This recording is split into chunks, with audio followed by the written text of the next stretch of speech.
Ahí va. Está, ahí ya está grabando.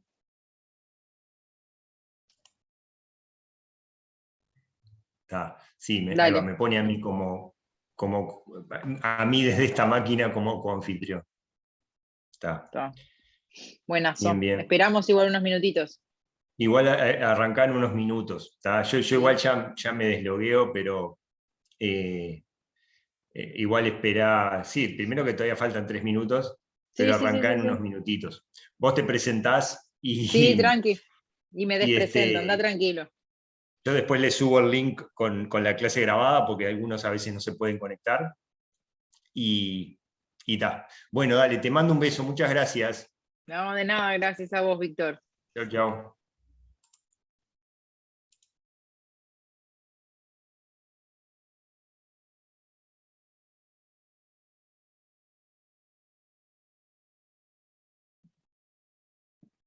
Ya está grabando. Vamos a compartir la pantalla.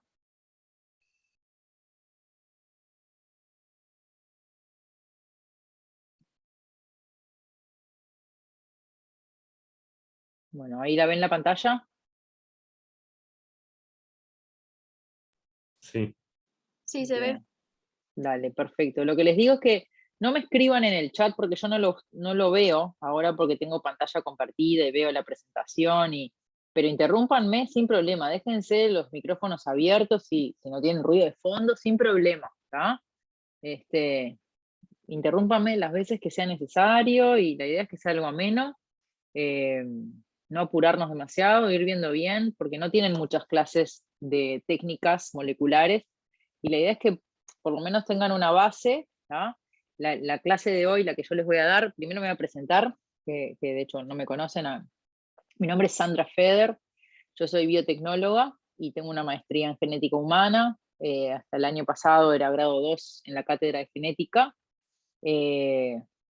Tengo un laboratorio de genética clínica que se llama Genodiagnosis, que trabajamos con Víctor Raggio, y bueno, también soy profesora de genética en la ORT y coordinadora del curso de genética y de técnicas de biología molecular y de diagnóstico.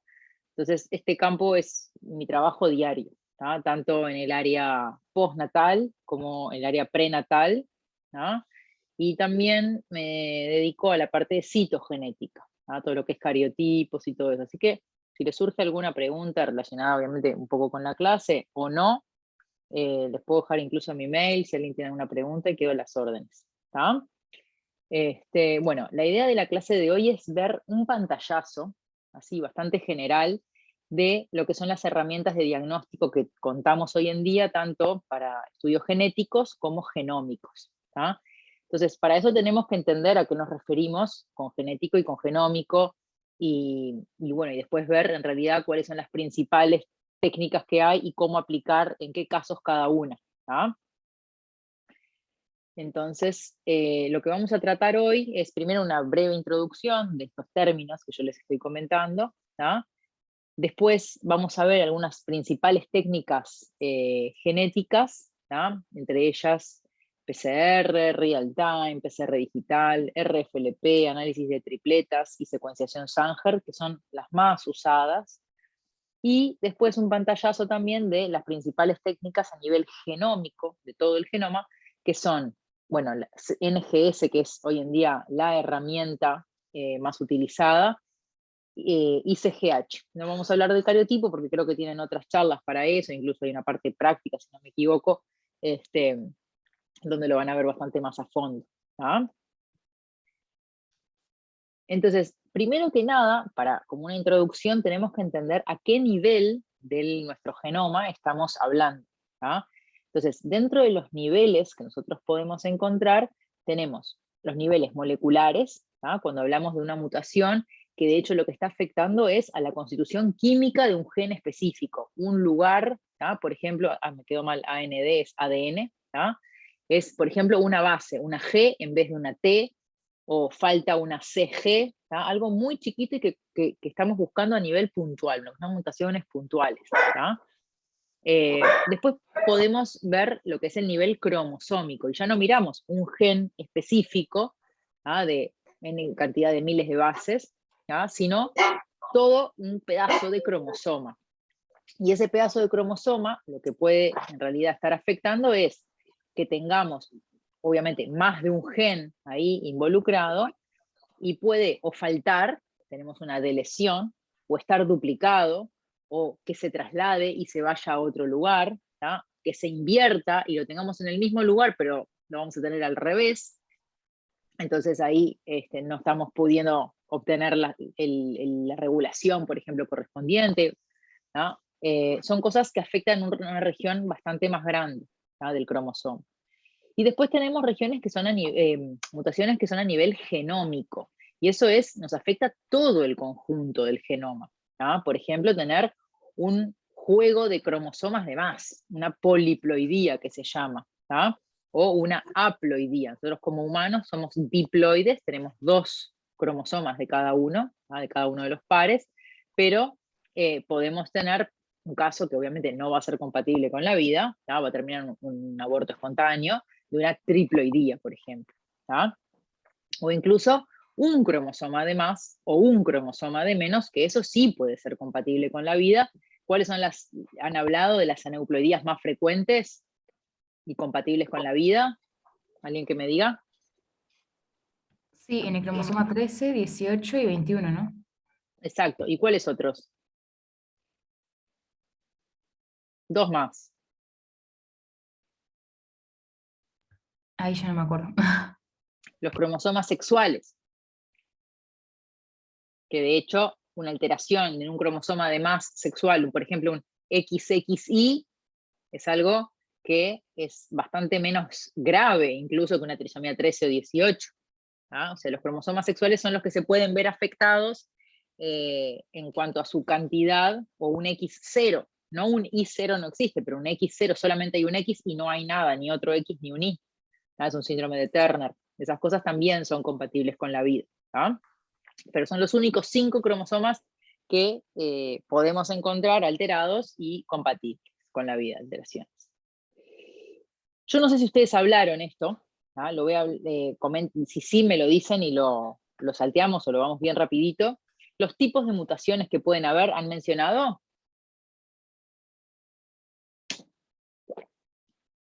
¿Alguien que me diga? En este curso no, pero la sabemos de BCN, creo. Perfecto, sí, ahí va. Son las cosas básicas. Nosotros podemos, lo digo bien rapidito entonces porque no es lo que nos vamos a centrar tanto, pero sí es una base para lo que estamos buscando. Podemos tener un cambio de un nucleótido por otro, ¿no? O que se agregue o se saque, y eso va a depender si está va a cambiar, se agregan 3 en un marco de lectura, se nos va a agregar solamente un aminoácido, pero si se nos agregan 3 fuera del marco de lectura, o se borra 1 o 2, ahí estamos perdiendo el marco de lectura de esa futura proteína, ¿verdad? ¿Eso lo tienen claro? Sí. Entonces, obviamente la implicancia de agregar un solo nucleótido o agregar 3 en el marco de lectura es diferente, porque en un agrego un aminoácido que capaz no hace nada, capaz que sí, pero capaz que no, y otra es correr el marco de lectura desde ese punto en adelante, que eso claramente va a tener una influencia bastante mayor. ¿Tá? Después tenemos expansión por repetición. Hay regiones de tripletes donde hay repetidos que están en tándem, uno atrás del otro, y yo puedo tener hasta 50, es un número normal, y de repente puedo tener 150 y claramente es una alteración. ¿Tá?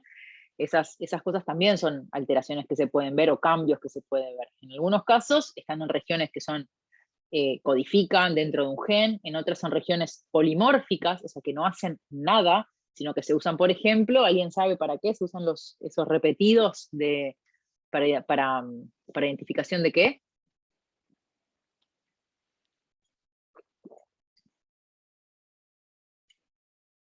¿Alguien se le ocurre? O sea, los repetidos. Repetidos que están en diferente cantidad en las diferentes personas, ¿ya? Y por ende, si yo miro muchas regiones repetidas con diferente cantidad, ¿qué puedo llegar a determinar? ¿Para qué lo puedo usar? ¿Se les ocurre o lo han hablado? ¿No sirven para identificar la edad de la persona? O identificar personas, en realidad. Exacto, identificar personas. ¿Por qué? Porque como eso es variable y muy variable, pero de padres a hijos, por ejemplo, eso se hereda tal cual, podemos hacer filiaciones. De hecho, los estudios de paternidad, maternidad, de hermandad, todo eso se lo hacen mirando esas regiones, ¿no? Y identificación también en forense. Este es el asesino, este no, ¿no? Coincide la huella que hay acá, el ADN que obtenemos de este pelo, de este bulbo que tiene el pelo, con la colilla de cigarrillo que tiene células bucales, ¿no? Así es como funciona. Después tenemos regiones que se pueden invertir, otras que pueden pasar de lugar, otras que pueden estar duplicadas, ¿no? Todos esos son tipos de mutaciones que pueden estar y que podemos encontrarnos y tenemos que saber buscar. La pregunta no solamente es qué mutación hay, sino qué provoca, porque si no provoca nada, ¿no? Por ejemplo, una mutación silenciosa, no la voy a buscar ni siquiera, ¿no? Si yo tengo un cambio de una base por otra, pero que no me cambie el aminoácido, no me importa. Pero si cambia ese aminoácido, ahí sí. Y la pregunta es si cambia por un aminoácido muy similar o por otro completamente distinto, y entonces afecta la función de la proteína o no, ¿no? O si hay ese frame shift, ese corrimiento del marco de lectura, y eso provoca un desfasamiento, ¿no? Y claramente eso generalmente tiene implicancias. O incluso se genera un stop codón, un codón que para la lectura y no se traduce más desde ese punto en adelante, es una proteína nueva, ¿no? O sea, más cortita, que no tiene la función, ¿no? Entonces, obviamente, generalmente tienen una implicancia, pero no siempre todas las mutaciones tienen una implicancia sobre el producto de ese gen, ¿no? Y eso es importante. Nosotros lo que tenemos que entender es que el diagnóstico genético, ¿no? Es un proceso. Entonces, si yo lo tengo que empezar siempre con un paciente que llega y se le hace la anamnesis correspondiente, todo el interrogatorio y el asesoramiento genético previo en donde se obtiene la genealogía, toda la información clínica que se pueda obtener de ese paciente y de su familia, porque acá, como obviamente es lógico, la información no es solo relevante de él, a veces nos importa saber qué pasa con el resto, ¿no? Y en base a eso, como hay un montón de mutaciones, un montón de genes y un montón de técnicas, obteniendo toda esta información de anamnesis previa, es que vamos a poder elegir el análisis genético que va a ir al laboratorio, ¿no? ¿Qué análisis, qué gen, por qué metodología? ¿No? Porque no sirve todo para cualquier cosa.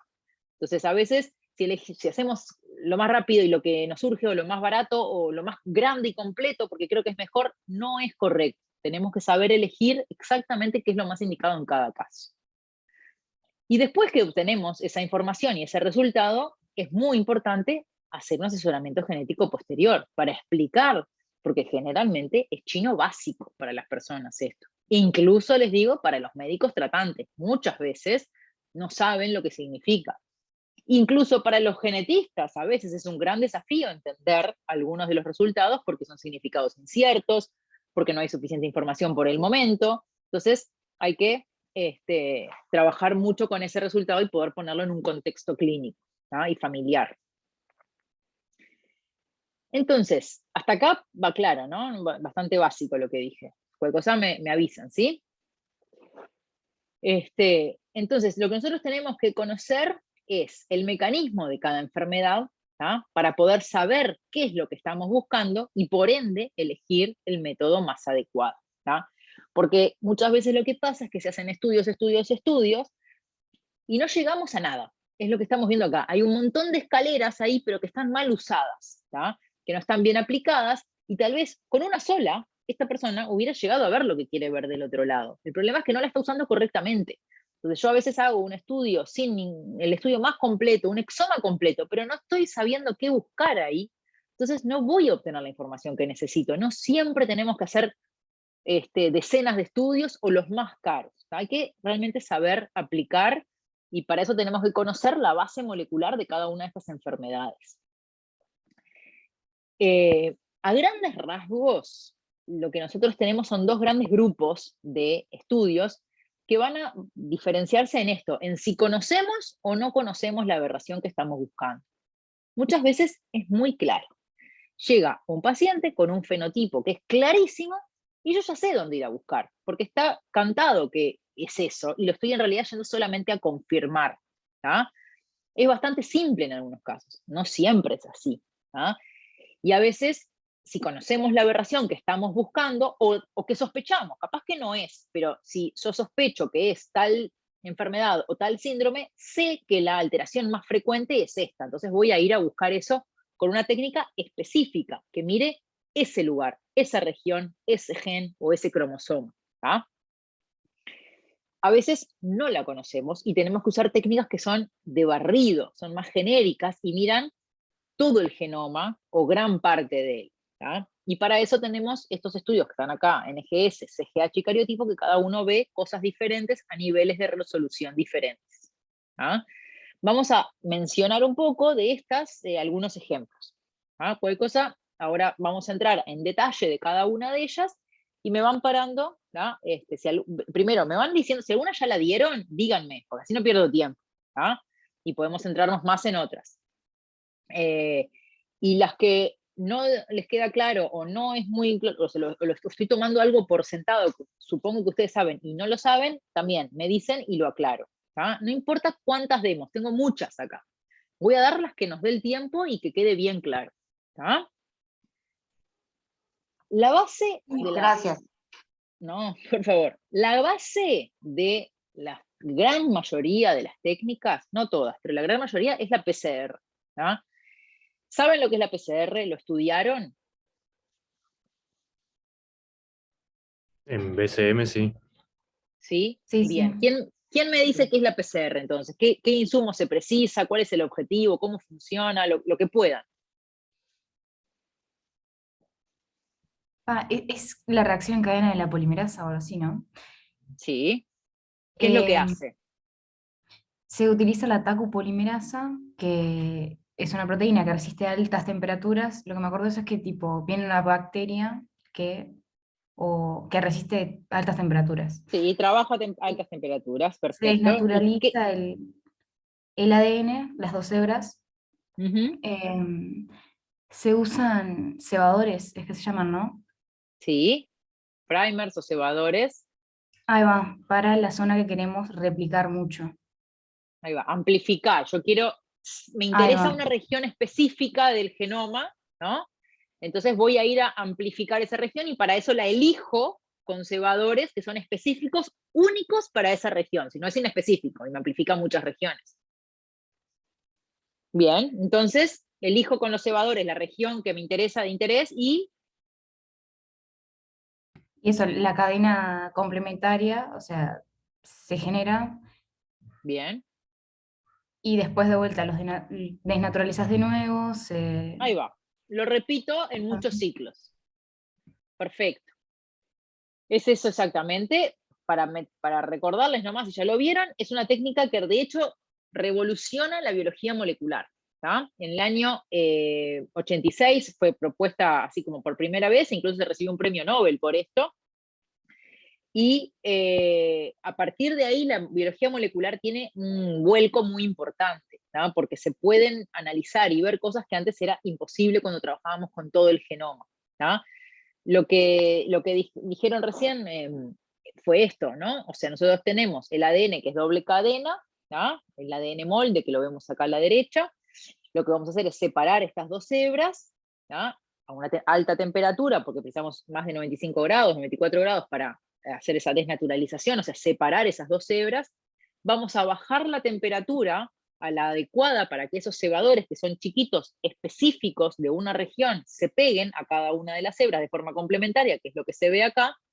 Vamos a extender la TAC polimerasa, va a polimerizar, va a agarrar nucleótidos que yo le estoy poniendo ahí y los va a poner en base al molde que tiene, de la hebra complementaria va a formar, y vamos a obtener luego de esa extensión a 72 grados, o dependiendo cuál sea el ataque que se utiliza, dos hebras, obviamente, iguales al molde. Entonces, lo que estoy haciendo es amplificando una región de interés que yo tengo. Por ejemplo, la región donde yo sé que en el medio tengo una mutación, o sospecho que está esa mutación, por ejemplo. O lo puedo utilizar en otra cosa, no para un gen nuestro, sino, por ejemplo, sospecho que esta persona tiene, no sé, COVID, entonces voy a poner primers específicos para ese virus, y lo va a buscar. Si está ese template, o sea, ese target está presente, se va a pegar y lo va a amplificar, presencia, ausencia, nos va a poder determinar si hay o no hay esa infección que estoy buscando, COVID, HIV, hepatitis, cualquiera. ¿Ah? O un gen, RH, si es positivo, negativo, un montón de cosas, lo que yo quiera. ¿Ah? Depende cuál es mi diseño. Esto, como decían recién, se repite una gran cantidad de ciclos, ¿tá? Y entonces vamos a tener una amplificación exponencial, y como es muy sensible, nos permite detectar una mínima cantidad de template inicial. ¿Tá? Obviamente cada técnica con su sensibilidad, pero nos permite llegar a valores de sensibilidad muy, muy, muy altos. ¿Tá? ¿Esto queda claro? ¿Alguna duda, alguien? Bien, porque es la base de todo el resto de lo que vamos a hablar. El tema es cómo visualizamos este producto, ¿tá? Y ahí tenemos varias variantes. La primera y vieja conocida es lo que vemos acá, una electroforesis, ¿tá? Que hacemos un gel, puede ser de agarosa o de acrilamida o de diferentes tipos de geles, en los que hay unos pocillos, que son estos agujeritos que ustedes ven acá arriba, donde yo pongo la muestra, pipeteo la muestra, ¿tá? Que tiene ese producto de PCR, porque yo en realidad lo que tengo es un tubito de PCR donde no veo lo que hay adentro, veo un líquido, ¿ah? Y ese líquido, la pregunta es si adentro tiene o no tiene ese producto. Entonces yo lo corro, y si corre y lo veo, lo visualizo acá, ¿ah?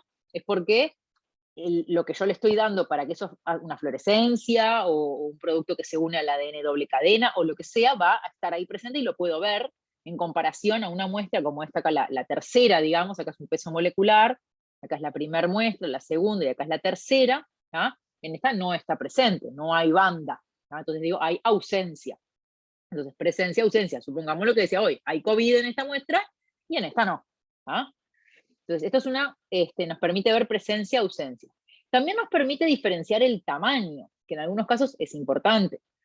Por ejemplo, esta muestra que corre más rápido, corre más lejos, digamos, desde los pocillos en el mismo tiempo, porque yo paro esta corrida en cierto momento y veo hasta dónde llegó cada banda. Claramente, esta banda llegó más lejos que esta de acá, por ejemplo. Entonces, esta banda, como corrió más lejos, es porque es más chiquita y corre más rápido. ¿Ah?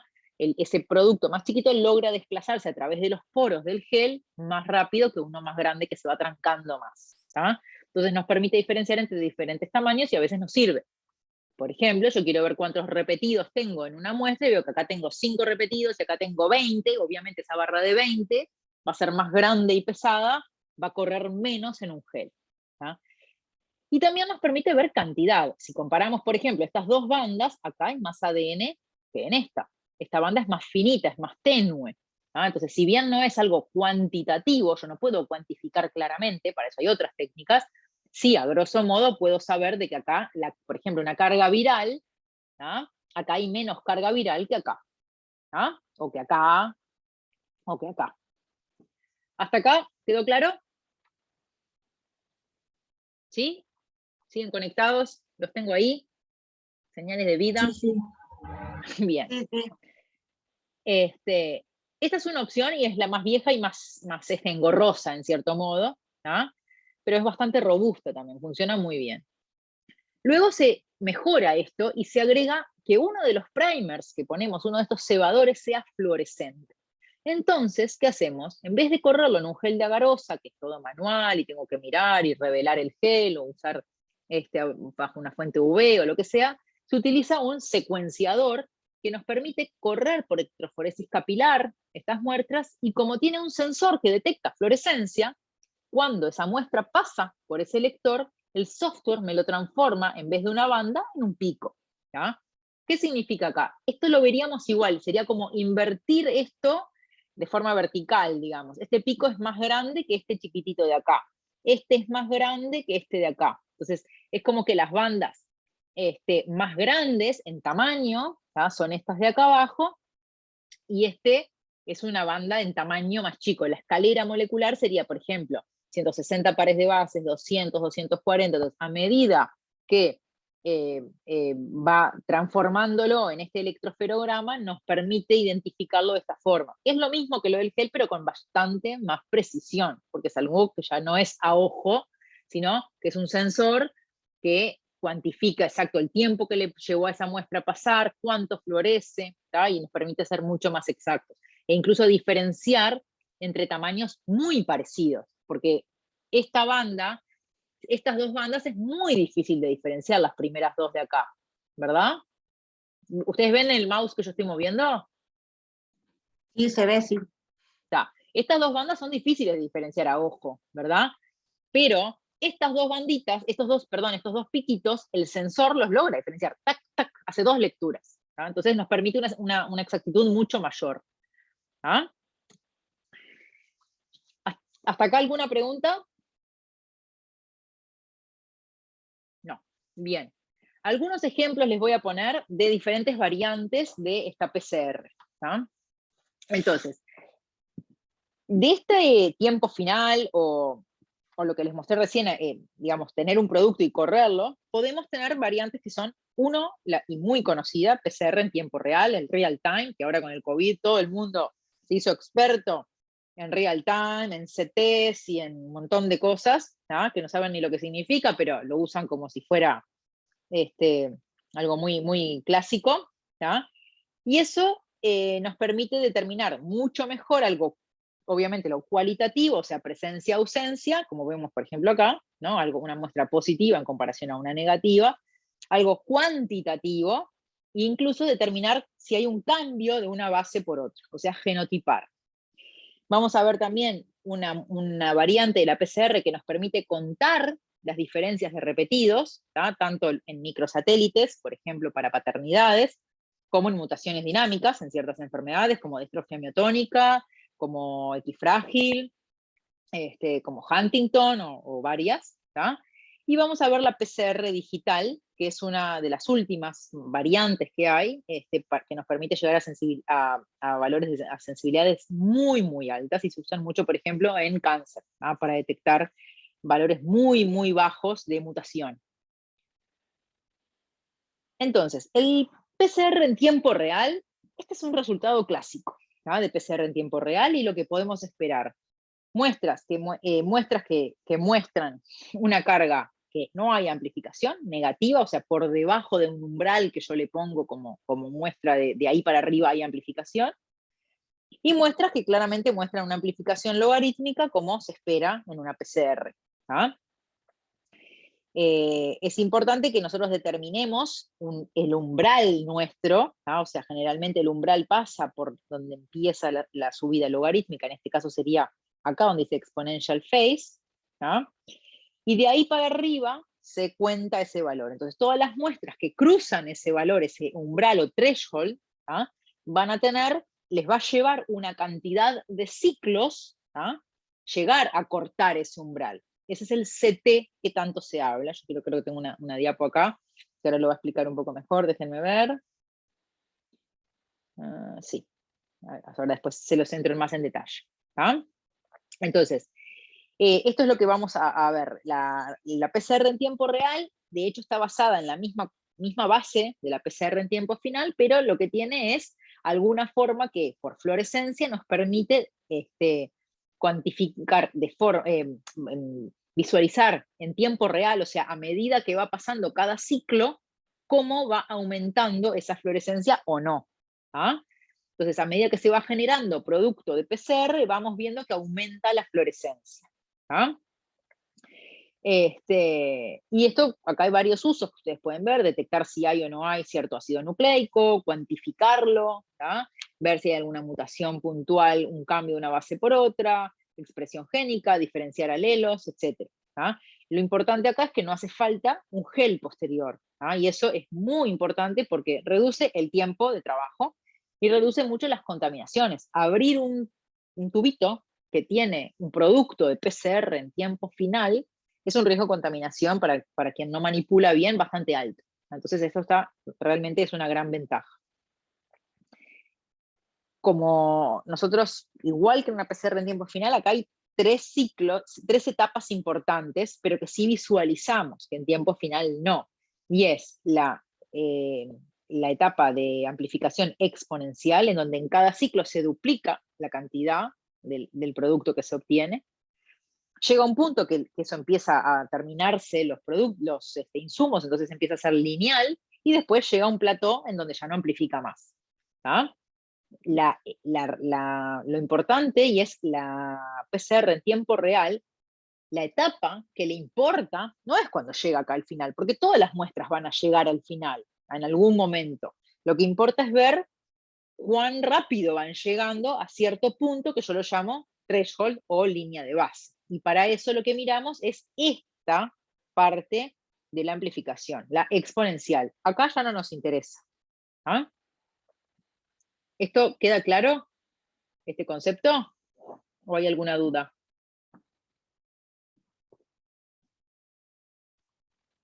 ¿Nadie? ¿Dudas? Vamos de tiempo. Bien. Bueno, ¿qué sistemas de detección hay en tiempo real? Las PCRs. Hay varios. Algunos son específicos y otros son inespecíficos. ¿Qué significa? Si yo lo que quiero detectar es, por ejemplo, se usa mucho en investigación porque es muy barato, ¿tá? Todo el producto que se genere, ¿tá? Todo el ADN doble cadena que se genere, puede usar, por ejemplo, lo que se llama CyberGreen, que es un sistema de detección que lo que me permite es un fluoróforo que se va a unir al ADN doble cadena, independientemente de su secuencia. No importa si tengo 1, 2 o 10 productos, si es doble cadena, se va a unir. No a los primers, pero sí a todo el producto que se va formando. ¿Tá? Entonces, es algo que, como ven acá, a medida que se va haciendo, se va polimerizando, se va uniendo el fluoróforo y lo vamos a ver florecer.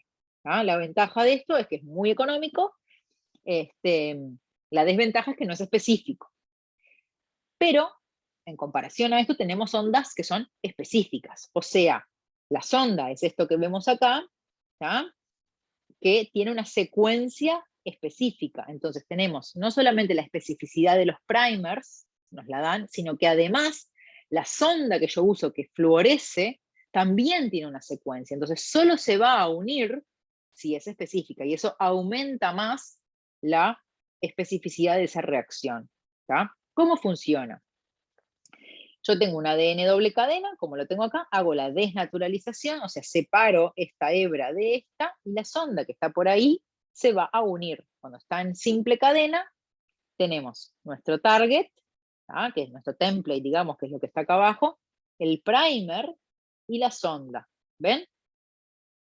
Ay, ¿ven hasta acá?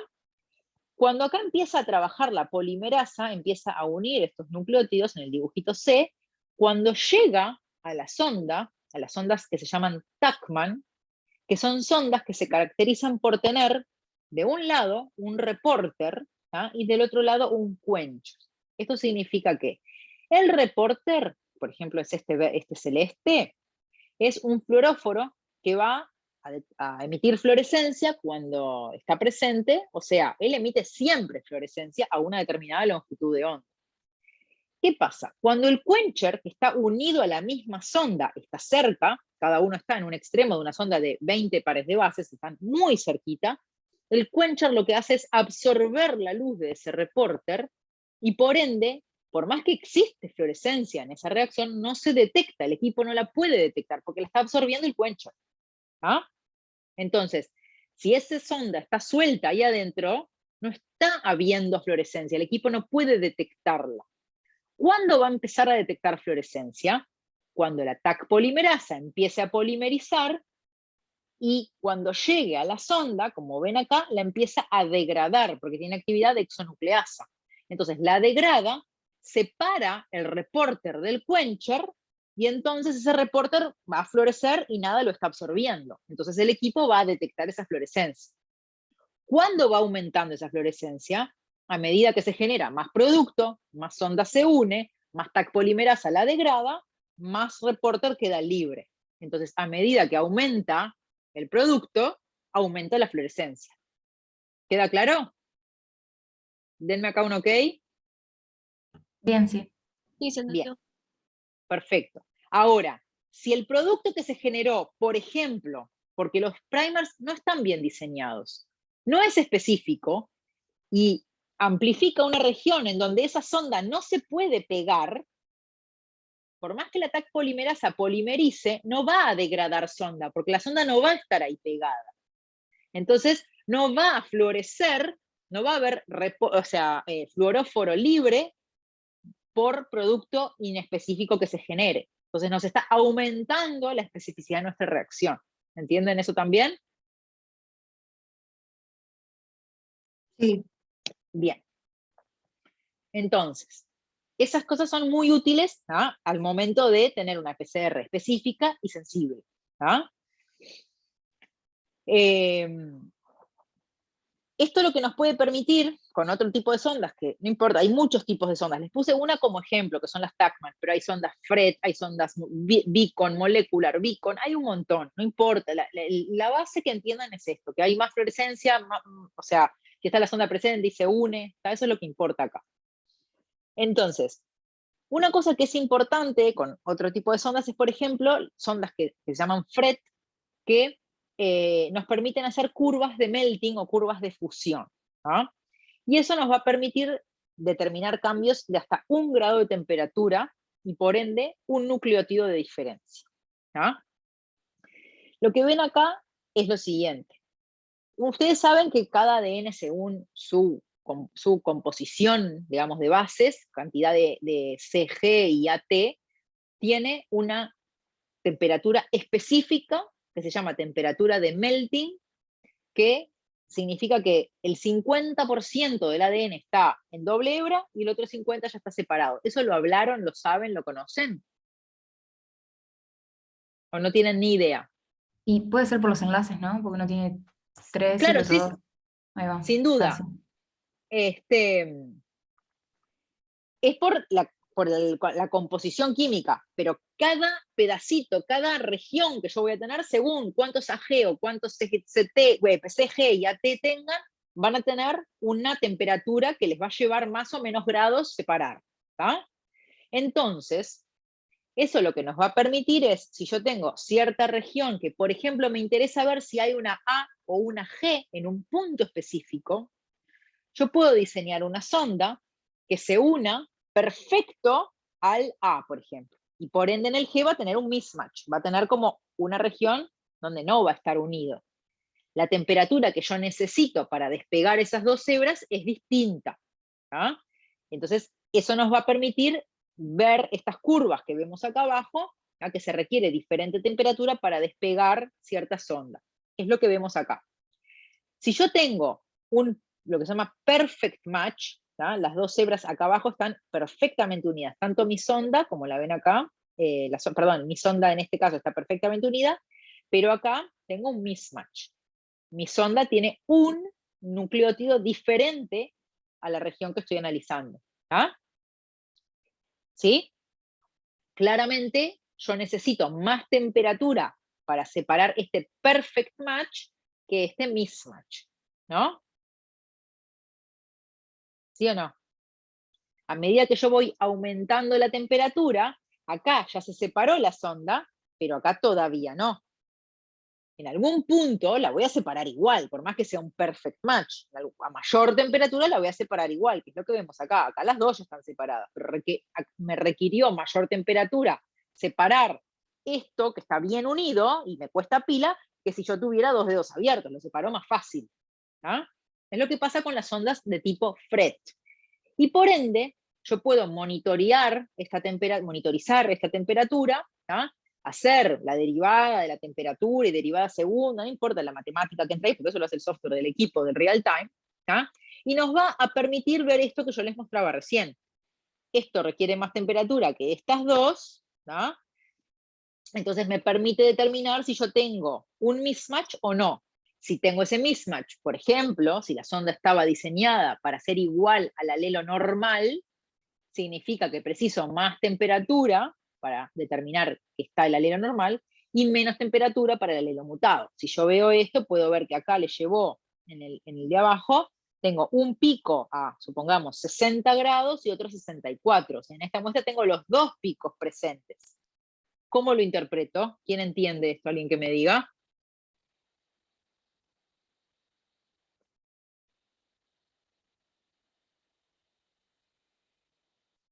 Y puede ¿Alguien que ser me diga? que hay dos picos, es porque hay una mutación ahí, ¿no? Si tengo dos picos, ¿cuántos alelos estoy viendo?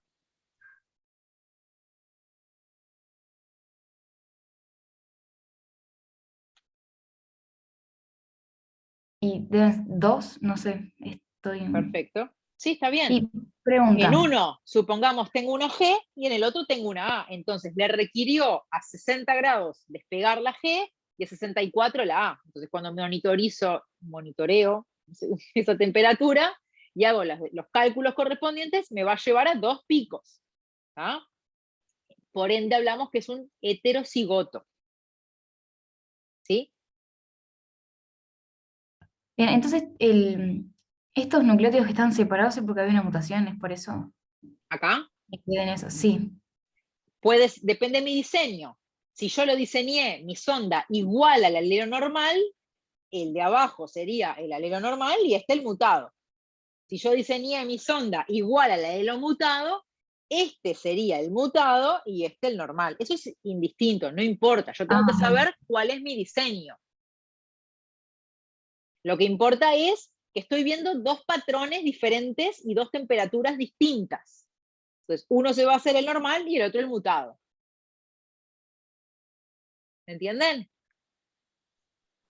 Siempre que sea heterocigoto es así. Sí. Bien, gracias. Y si es homocigoto normal, ¿qué esperan ver? Supongamos que yo diseñé mi sonda igual al alelo normal. ¿Qué esperan ver? ¿Cuántos Una picos? sola. Una sola. Un ¿A solo qué pico. temperatura? ¿Mayor o menor? A la misma temperatura. A la misma. Sí, a la misma temperatura porque los dos se despegan al mismo momento. Perfecto. Pero supongamos que son 60 y 64. Si el alelo normal está diseñado igual a mi sonda, ¿tá? O sea, hibrida perfecto con el alelo normal, ¿a qué temperatura espero verlo? ¿A 60 o a 64? 64, ¿no? Perfecto. Bien. Eso es lo que vemos acá. Por ejemplo, acá son 54 y 62. GG, GA, ven que tengo 2 temperaturas. Acá en el AA veo solo una. ¿Ah? Eso es homocigoto normal, homocigoto mutante y heterocigoto. ¿Ah? Cuando estamos hablando de cosas que son germinales. ¿Ah? Lo otro que podemos hacer, entonces ya vimos lo que es presencia-ausencia, vimos lo que es determinación de un genotipo o diferenciación alélica, y ahora vamos a ver lo que es una cuantificación. Por ejemplo, una carga viral de HIV, por darles un ejemplo. ¿Tá? Yo puedo hacer una cuantificación absoluta o relativa, hay diferentes opciones, depende de cómo lo utilice, pero lo que voy es al concepto. Para eso yo preciso tener valores conocidos, como siempre, hacer una curva estándar, ¿tá? Correr diferentes muestras que sé cuántos ciclos le lleva amplificar, porque tiene, supongamos, una copia, 10 copias, 100 copias, 1000 copias, 10.000 copias de HIV. ¿Tá? Las corro todas y me da una curva que yo conozco donde cae cada una de ellas. Y después está mi muestra incógnita, ¿tá? Que lo que yo voy a hacer es, supongamos que yo llegué a armar esta curva estándar con todos estos puntitos rojos, ¿tá? Donde tengo 10 copias, 100 copias, 1000 copias, 10.000 copias y 100.000 copias de HIV, y voy a correr en paralelo a eso mi muestra incógnita de ese paciente que yo quiero saber su carga viral. Entonces lo que voy a hacer es correrla, ver cuántos ciclos le lleva a cortar ese threshold a esa muestra en comparación a todas las que yo conozco, los valores conocidos, y voy a intrapolar a esta curva estándar el valor de mi CT. Y como me cayó acá en un 26, yo digo, bueno, este 26 equivale a entre 10.000 y 100.000. Supongamos, no sé, 40.000 copias de HIV. ¿Ah? Obviamente me lo da el equipo, el valor exacto, porque es un cálculo exacto. ¿Ah? Pero ¿entienden cómo funciona? ¿Sí? ¿Alguna duda de cuantificar? Nadie. Bueno, otra vez, les recuerdo, párenme todas las veces que sea necesario. ¿Ah? Y la idea no es hacer la mayor cantidad de técnicas, sino que lo que veamos, y como ven, son cosas fundamentales. No estoy hablando de los detalles, de cuántos microlitros, de cómo se corre, de qué control. Estoy hablando de cosas muy básicas simplemente para entender los usos. ¿Ah? No preciso entrar en demasiado detalle, salvo que les interese. ¿Ah?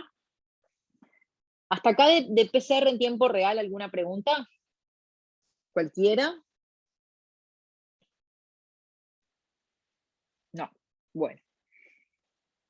La mejora que tiene la PCR en tiempo real es la PCR digital, ¿tá? Que es algo de los últimos ya bastantes años, pero que todavía sigue siendo algo bastante inaccesible porque es muy costoso, ¿tá? En comparación, ¿no? Pero la gran ventaja que presenta esto es que nos permite llegar a sensibilidades muchísimo mayores, ¿tá? Y capaz que en algunos casos no es tan relevante. Si yo tengo un COVID, no me interesa saber llegar a un valor tan bajo, pero si estoy haciendo, por ejemplo, un trasplante y hice un tratamiento previo para eliminar todas las células cancerígenas, sí, que me quede una, es crítico. Entonces tengo que poder detectarla, ¿tá? ¿Cuál es la base de esto? Es simplemente esto que ven acá. Es agarrar una gotita y dividirla en miles de pequeñas gotitas. Obviamente no lo hacemos manualmente, sino que lo hace un aparato, es un equipo, que lo que hace es distribuir esa gota en miligotas, digamos, muy chiquititas, donde probabilísticamente lo que pasa es que o hay una molécula de la muestra X que estamos analizando o no hay, ¿tá? Es blanco o negro, es como si fuera, por eso es digital, es el 1-0, ¿tá? Es hay o no hay, por el pequeño tamaño de cada uno, ¿tá? Y ese es un tema estadístico, ¿no? Obviamente, ¿no?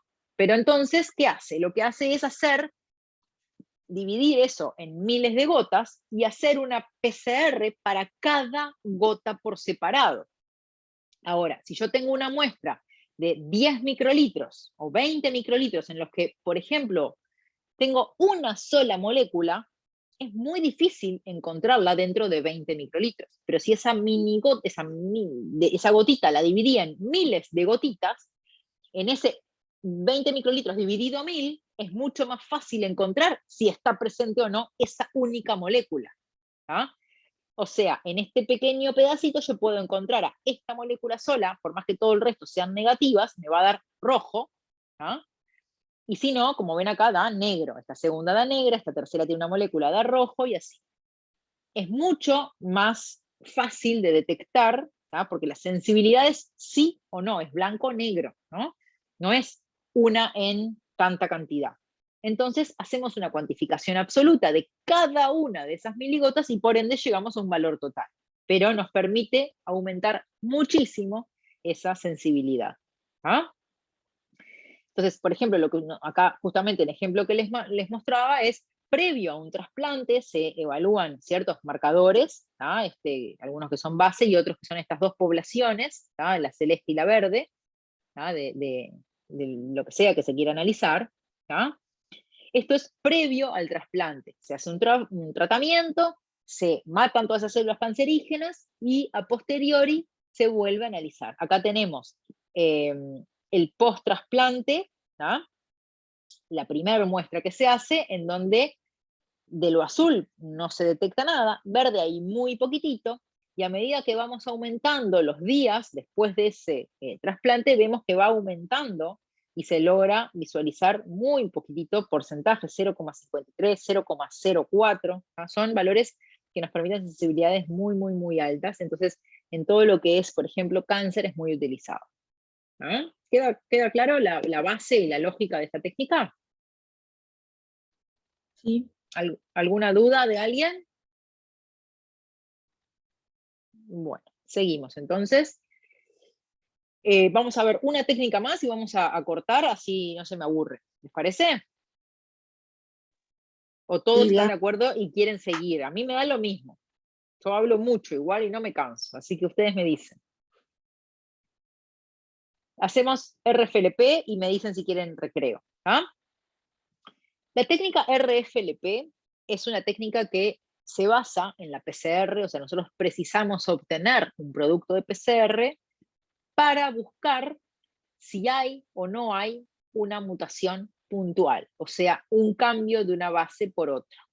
¿Han hablado de RFLP en algún momento? No. No, yo creo que tampoco. Perfecto. La técnica, ay, se me fue. Esperen que ahí. La técnica, el nombre significa restriction fragment, o sea, es un fragmento que se corta, y el tamaño que nos dé nos va a determinar cuál es el patrón de corte. Restriction fragment length polymorphism, de ahí viene el nombre RFLP. ¿Qué es lo que hace? utiliza enzimas de restricción. Las enzimas de restricción son enzimas que lo que hacen es dos cosas. La primera es detectar una secuencia específica. Por ejemplo, CGGTG. ¿Ah?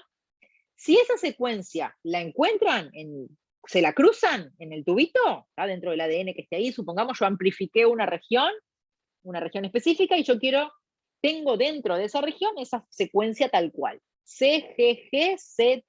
No sé, ya no sé ni lo que dije. Imagínense la que quieran. ¿Tá? Si detecta esa secuencia, corta. ¿Dónde? En un lugar específico. Corta, por ejemplo, 10 nucleótidos a la derecha de la última letra que reconoce. ¿Ah? Si es CGG, CG, va a cortar 10 nucleótidos después de la última G. Y siempre va a hacer eso, y no otra cosa. Pero, si esa secuencia no está, no corta. ¿Ah? Entonces, ¿se les ocurre cómo utilizarlo para la detección de una variante? Sí, si los pedacitos corren más en la electroforesis es porque cortó, o sea, detectó. Exacto. ¿Y qué enzima voy a buscar yo? O sea, enzimas hay un montón y cada una detecta, me olvidé decirles, cada una detecta una secuencia específica. Hay decenas de enzimas, ¿tá? Cada una detecta una región muy específica. ¿Cómo usarías vos una enzima para poder detectar si está presente una mutación puntual conocida? Y si sé la zona, capaz que sé la enzima, Está bien. no sé. Exacto, está bien, pues bien. Si conoces la región, porque la secuencia la tenés, ¿ah? Sabés la región que estás analizando. Voy a elegir una enzima que, por ejemplo, reconozca, ¿no? Supongamos que a mí lo que me interesa, vieron que yo les dije que era, no sé, 3G, una C y una G. ¿Ah? Supongamos que mi enzima lo que reconoce es la presencia de esa C dentro de esa secuencia. ¿Ah? O sea, GGGCG, supongamos nada más, son un poco más largas para que sean más específicas, porque eso se puede dar en cualquier lugar del genoma, ¿no? Pero no se olviden que yo amplifiqué mi región de interés previo, o sea, ya estoy limitando un montón mi región. Por ejemplo, puedo hacer una región que sean 400 pares de bases nada más, y dentro de eso, ¿cuántas veces voy a tener esa secuencia, ¿no? De 5 o 6 letras. Entonces, supongamos que mi enzima detecta GGGCG, y esa es la región en donde está la mutación, perdón, donde no está la mutación. O sea, el alelo normal es ese, GGGCG. Si yo cambio esa C por una A, porque la mutación en esa región es esa, la mutación puntual frecuente en judío de origen ashkenazí para cáncer de mama, por decirles algo, cambia de C para A, ¿tá? Yo voy a usar una enzima que corte o no corte dependiendo de si está esa región, GGGCG, y que no corte si hay un cambio en alguna de esas 5 letras. Si a mí me cambia esa C por una A, entonces no me va a cortar. ¿Eso queda claro? ¿Sí? Sí. Acá es lo que ven. Yo tengo una secuencia normal que en total son 720 pares de bases. O sea, el largo total. ¿Tá? Acá hay un sitio de restricción. O sea, yo amplifico por PCR, como ven acá, tengo el producto, y meto en ese tubito la enzima de restricción. La enzima de restricción ahí adentro, ¿qué va a hacer? Va a leer toda esta secuencia y va a buscar si hay alguna región donde haya un GGGCG. Si hay, va a cortar. ¿Ah? Y va a ver acá un sitio de restricción y nos va a dividir, como dijeron recién, este fragmento de 700 pares de bases en 2 fragmentos, uno de 300 y uno de 420. En total, 720. ¿Ah? Pero si hay una mutación y no está esa C y está, supongamos, la A, ese sitio de restricción se elimina y la enzima no puede cortar. Y por ende, lo que vamos a tener cuando corremos en el gel no son 2 pedacitos, uno de 300 y uno de 420, sino que lo que vamos a obtener es un fragmento solo de 720. ¿Me explicó? ¿Sí? ¿Sí? ¿No? ¿Están ahí? Sí, entonces, pero también puedes hacer lo contrario, ¿no? Buscar, Lo como que yo decías vos, la Exacto, va a secuencia. depender de mi diseño. Lo que importa es que yo tenga claro cuál es el patrón en cada caso según mi diseño. O si compro un kit comercial, que me diga, el patrón es este para el mutado, este es para el normal. ¿Ah? Ahí va. Acá, ¿qué es lo que ven ustedes? ¿Cuántos fragmentos ven en esta muestra número 1? Esto es un marcador de peso molecular, la M, o sea, 100, 200, 300, 400, 500, 600, 700, 800. ¿Ah? ¿Qué ven en esta primera línea, en este pocillo del paciente número 1? ¿Qué interpretan ustedes que pasó acá? Que encontró la secuencia y cortó. Exacto, o sea, que este paciente, ¿qué es? ¿Cómo lo catalogarías? Normal. ¿Algo más? Aparte de normal, ¿te faltó una palabra?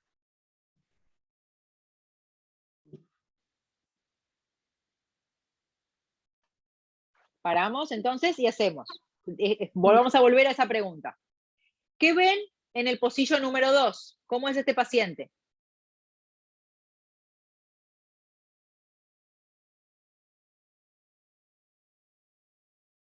Ese es mutado. Perfecto, este paciente está mutado. ¿Qué pasa en el pocillo número 3?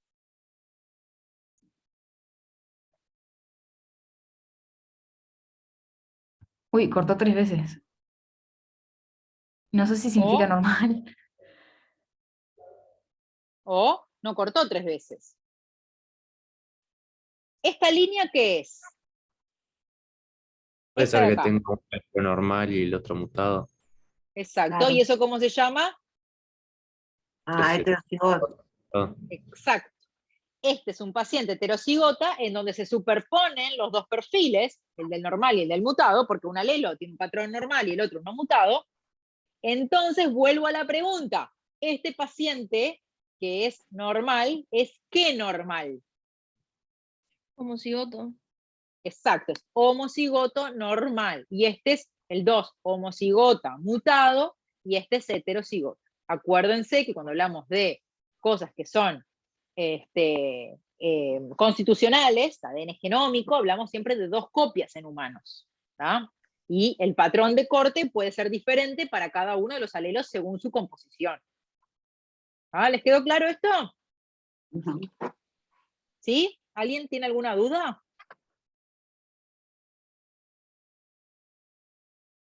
¿No? Solo un comentario, que no quiero complicarlos, pero no lo pongo justamente, es por si a alguien le interesa. Una cosa que es importante cuando se diseñan estos ensayos es que la enzima que yo busco, siempre, independientemente de la región de interés, ese nucleótido, como vimos recién, corte o no corte, siempre es importante que además tenga un sitio que siempre corta, independiente de la mutación. O sea, que es tratar de buscar una enzima que tenga 2 veces sitios de reconocimiento. Una siempre y otro en base a la mutación. ¿Se les ocurre por qué? Capaz que es muy técnico, pero eso es como un control de que la enzima funciona. Porque acá no cortó. Entonces yo les puedo preguntar, ¿ustedes están seguros que pusieron enzima acá? ¿Que pipetearon bien? ¿Que pusieron la temperatura correspondiente? ¿Se olvidaron de ponerlo en la estufa a 37 grados? No levantaron, porque se pone 1 microlitro, no levantaron enzima. ¿Cómo pueden estar 100% seguros que esta reacción funcionó? Esta sí, porque veo que cortó. Pero esta, en donde que no haya corte es lo que está bien. ¿Me explicó? ¿Entienden lo que dije? Claro, sí, se necesita una bandita control. Exacto. Entonces, si corta 2 veces, yo sé que el patrón siempre, supongamos, es tal, voy a tener 2 cortes y no uno solo cuando está presente, por ejemplo, la mutación, como en este caso. Perdón, la secuencia normal. ¿Está? Bueno, muy bien. Ahora tienen 2 opciones. Si quieren, seguimos de corrido o hacemos una pausa. Ustedes me dicen cómo van.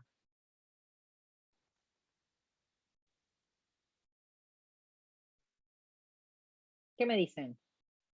Y seguimos. ¿Alguien que Sí. prefiera cortar y hacer 5 o 10 minutos? Por mí no hay problema.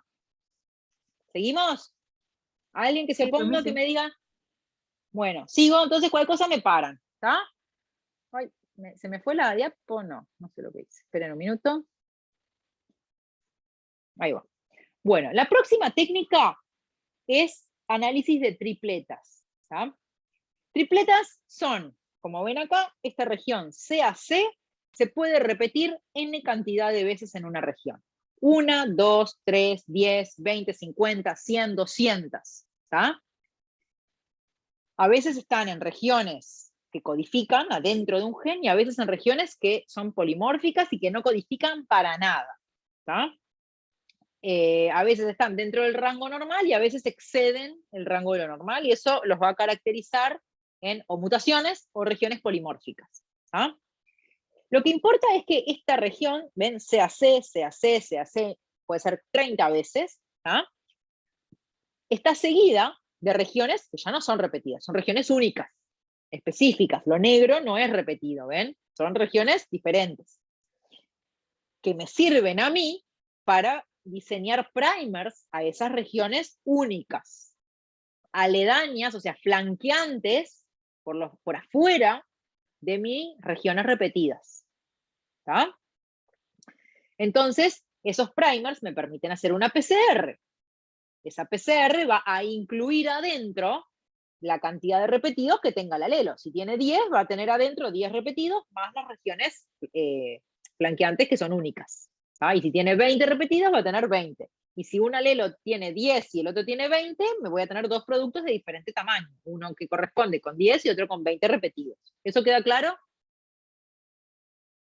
¿Sí? Sí. Bien. Pueden estar ubicadas en cualquier lugar. Si esto es un gen, pueden estar en la región codificante 3' UTR, 5' UTR, dentro de un exón, dentro de un intrón. Y como ven, por ejemplo, en estas regiones de un gen, en todas hay enfermedades asociadas. No importa en qué región, pero del gen pueden haber.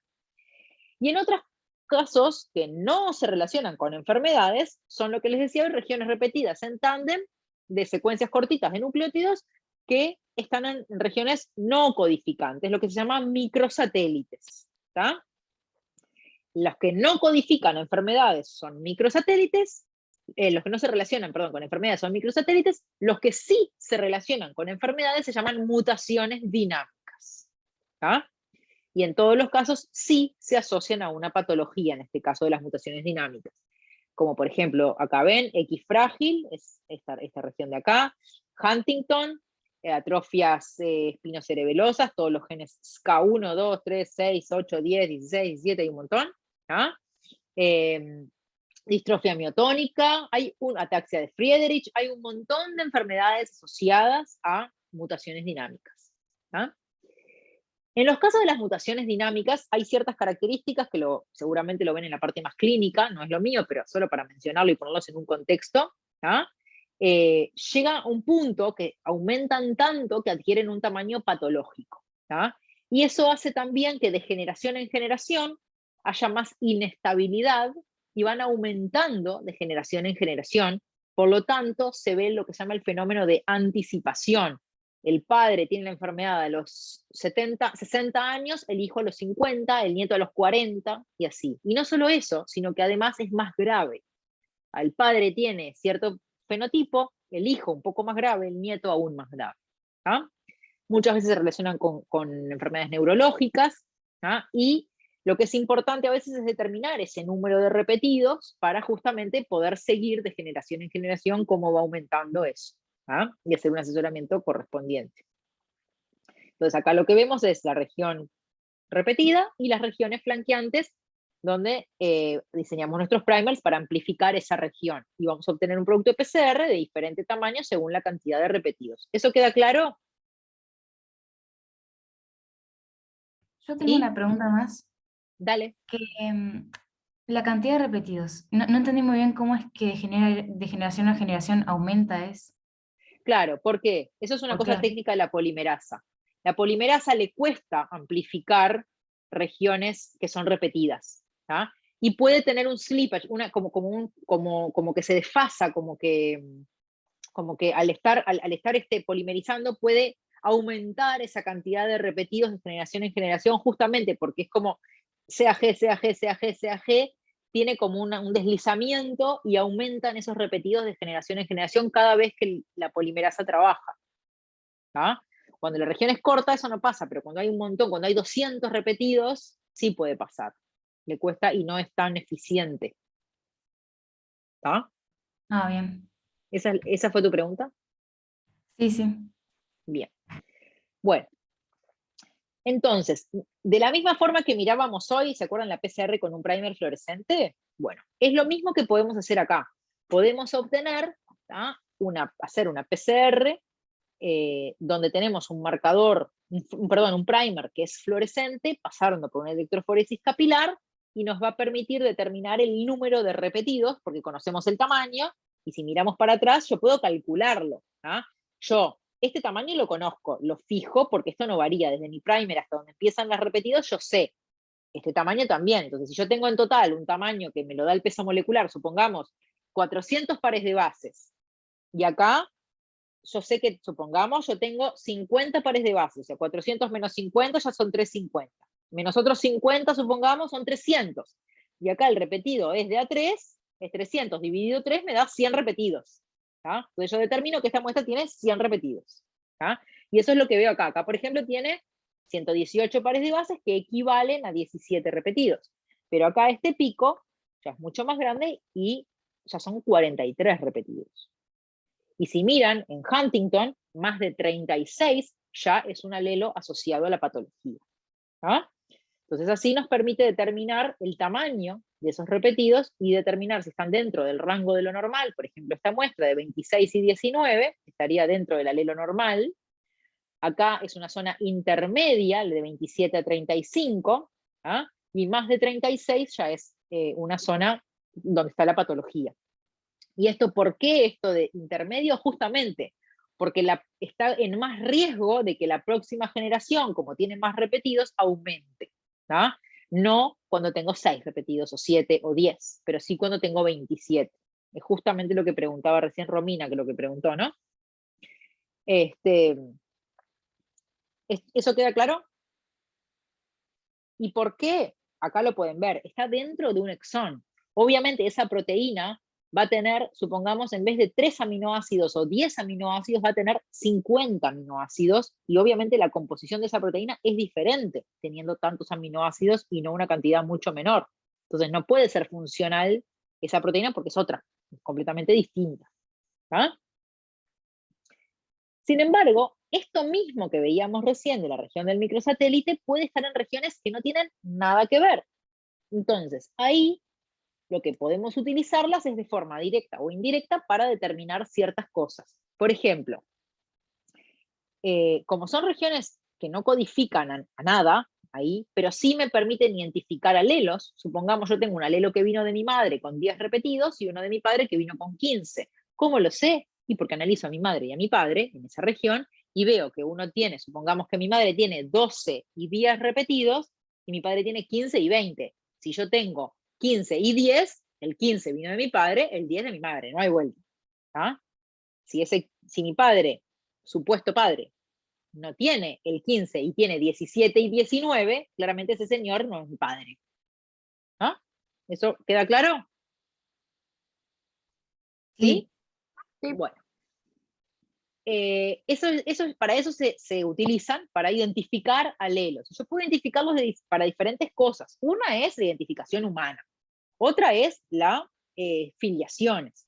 Y en algunos casos también hacer estudios de haplotipos, estudios indirectos. Por ejemplo, hay síndromes como el síndrome de Prader-Willi, ¿lo han escuchado nombrar ya? ¿No? No, yo no lo conozco. No, yo Bueno. tampoco. Síndrome de Prader-Willi se puede dar por varias razones. Puede ser que es una región que sufre imprinting. ¿Saben lo que es imprinting, no? ¿Saben lo que es imprinting? No. ¿No? Bueno, es una región que es metilada y por ende silenciada según su origen. En las personas, tenemos en esa región, que es en la región del cromosoma 15, 15q11, tenemos una región que sufre imprinting. Y cuando tenemos, o sea, por ende se expresa solo un alelo, o el materno o el paterno, ¿tá? Depende del origen de ese cromosoma, si se va a expresar o no. Entonces, en esta región, cuando supongamos que tenemos un problema en el alelo paterno que no está presente, o que hay un imprinting que no es correcto, o tenemos dos alelos maternos, ¿tá? Como es una región que sufre imprinting y debería estar silenciada, si yo tengo dos alelos maternos, por un error, obviamente, en la meiosis, ¿no? O sea, claramente es un problema que ahí tendría que haber un solo alelo, quedaron dos del cromosoma 15, ¿tá? No fue correcta, esa meiosis, ese gameto no quedó normal, ¿tá? Pero se fecundó. Y en vez de tener una trisomía del cromosoma 15 que es incompatible con la vida, la célula que hace tiene un mecanismo que se llama trisomy rescue, o sea, es como un rescate, que tira uno para afuera. Un cromosoma 15 lo tiró, porque por lo menos eso es compatible con la vida. Pero justo tiró el del padre, y no uno de los dos que estaban repetidos de la madre. Entonces, como es una región que en realidad debería estar, supongamos, silenciada, ¿tá? Se va a expresar porque viene de la madre. Pero al tener dos alelos maternos, no estamos teniendo la cantidad de proteína correcta, ¿tá? Porque vamos a tener una expresión doble de algo que tendría que expresarse en la mitad, ¿tá? Entonces, no hay una lesión, yo no voy a encontrar nada. Si hago un cariotipo voy a ver dos cromosomas 15, si miro una lesión pequeña voy a ver que no falta ni nada, pero lo que puedo ver es tratar de determinar el origen de esos alelos del cromosoma 15. Para eso voy a agarrar varios marcadores de regiones polimórficas del cromosoma 15 y voy a mirar el tamaño de ese pedacito. Entonces, mirando este marcador de acá arriba, ¿ah? Esperen que me acorto para acá. Mirando este marcador 15D15, desde el cromosoma 15, S646. Un alelo tiene 242 pares de bases y el otro 244. En otro marcador, ese mismo alelo tiene 195, 142, 130, son 4 marcadores con 4 tamaños distintos de PCRs de productos, ¿tá? Y el otro alelo tiene tamaños diferentes. ¿Por qué? Porque son diferentes, son polimórficos y está bien que sea así, justamente. Si yo analizo también a los padres, miro qué tamaños tiene cada uno y claramente puedo determinar que este alelo amarillo es igual a este alelo amarillo de la madre. Y este alelo verde tiene los mismos tamañitos que este alelo verde de la madre también. Pero yo en realidad tendría que tener o uno negro o uno azul, no verde y amarillo igual que la madre, sino, por ejemplo, uno amarillo y uno azul. ¿Ah? Amarillo y negro no, porque es de Peñarol. ¿Queda claro esto? Entonces, ¿sí o no? Sí, sí. Entonces, yo, viendo marcadores que en realidad no dicen nada, no me están hablando de la patología, me están solamente permitiendo diferenciar los alelos, me permiten llegar a una conclusión de que este síndrome en este niño, supongamos, está dado por una disomía uniparental de origen materno, porque veo los dos alelos iguales a los de la madre. Entonces, indirectamente hice un haplotipo y me permite determinar que esa enfermedad es por ese origen. ¿Entendieron? ¿Sí? Sí. Es el uso de microsatélites para determinar una patología, o sea, determinar el diagnóstico de cierta patología de forma indirecta, ¿tá? Utilizando estos microsatélites y armando un haplotipo. No estoy contando contando repetidos como acá donde miraba en Huntington, si tengo, como veían acá, tantos repetidos que se asocian a un alelo patogénico. ¿Tá? No es eso. Es simplemente identificación de un alelo. ¿Tá? Una técnica que se utiliza para este caso, no en los de microsatélites porque son alelos chicos, pero sí cuando hablamos, por ejemplo, de X frágil, pueden haber 200, 300, 150 repetidos, ¿tá? son alelos muy grandes, y por ende la PCR común no logra amplificar una región tan grande de 2000 pares de bases. Y además le cuesta mucho, porque como les dije, la región de repetidos es muy difícil de amplificar. Se utiliza una variante de la PCR que se llama TP-PCR, que lo que hace es, si esta es la región, como les decía hoy, la región de repetidos es este cuadradito lila, y lo verde es regiones flanqueantes únicas, va a poner un primer en la región única, pero va a agregar otro primer, que va a unirse a la región de repetidos. Y como esa región es igual a la región de repetidos, como esta región se repite muchas veces, se va a unir un montón de veces ese tercer primer, acá, y acá, y acá, y acá, y acá, y en cada alelo donde se pegue se va a pegar aleatoriamente en un lugar distinto. Estadísticamente se va a terminar pegando en todos los lugares que hay. Y por ende nos va a dar una cantidad de amplicones, todos de diferente tamaño.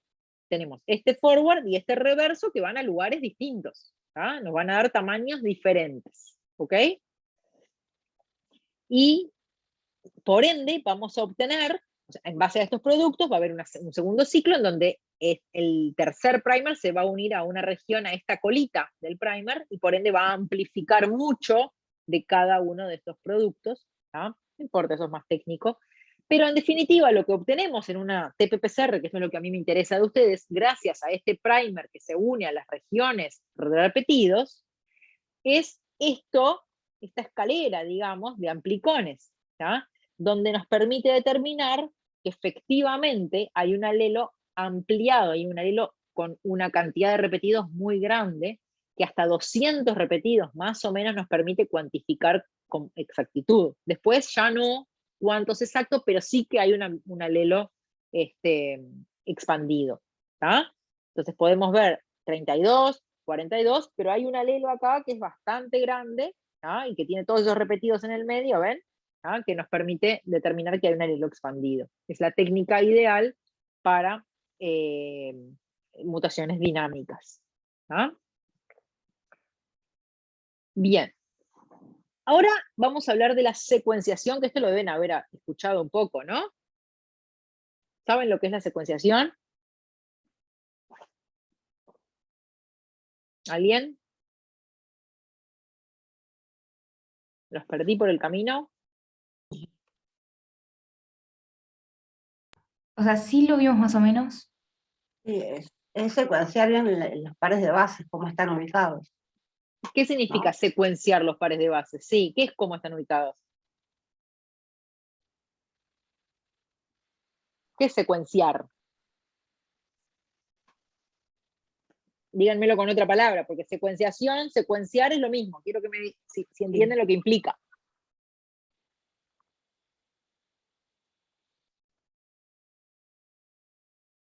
Y obtener los nucleótidos en orden, no sé. Exacto, ordenar, exactamente, es obtener la secuencia, o sea, el orden de los nucleótidos en esa cadena, en esa secuencia que estoy teniendo. Nos va a permitir justamente determinar qué hay en cada posición. Eso se utiliza, la secuenciación Sanger, que es el gold standard, digamos, que tiene una especificidad del 100% y sensibilidad enormemente buena. Si no hay técnica hoy en día que todavía llegue a tal sensibilidad y especificidad, lo que nos permite es eso, es decir, gracias a que utiliza nucleótidos dideoxi marcados de forma fluorescente, ir agregando en cada ciclo un nucleótido que va a parar, porque le falta 1H, va a parar en la incorporación de otro nucleótido, lo vamos a correr en un secuenciador capilar, como les decía recién, el sensor va a leer y va a decir es verde, el verde es una A, perfecto, en esta posición hay una A, acá hay rojo, el rojo es una T, en esta posición hay una T, y así va a permitir determinar el orden, T, C, A, y así en cada vez que pasa un fragmento por el sensor. Nos permite ver de esto que vemos acá un electroferograma con colores, que es lo que veíamos recién. Entonces, más allá de cómo se hace, porque otra vez, no me interesa que ustedes lo sepan, ustedes no son laboratoristas que tienen que hacerlo, pero sí poder interpretarlo, ¿tá? Nosotros podemos obtener, vamos a obtener una secuencia. Y la pregunta es, ¿esta secuencia es esta? Ahora, ¿es normal? ¿Está mutada? ¿Cómo sé eso? ¿Cómo saben si la secuencia que ustedes obtienen es normal, mutada, si hay algún error o no? Y tienen que tener una base, o sea, conocer las mutaciones que hay generalmente, ¿no? O la secuencia normal. Bueno, ahí está. Tengo que compararlo. ¿Compararlo con qué? Con una secuencia de referencia, la secuencia normal de referencia. ¿Tá? Y entonces, en base a esa comparación, que se hace en base a una base de datos, que lo que hace es agarrar miles de secuencias y llevar a algo, un consenso, ¿tá? Porque todos podemos tener variaciones, variantes normales y polimórficas, ¿tá? Lo que hace es comparar. Y al comparar nos permite determinar si hay un cambio en relación a esa secuencia de referencia. ¿Tá? Y hay formas de nombrarlo en base a nomenclaturas genéricas en todo el mundo, ¿tá?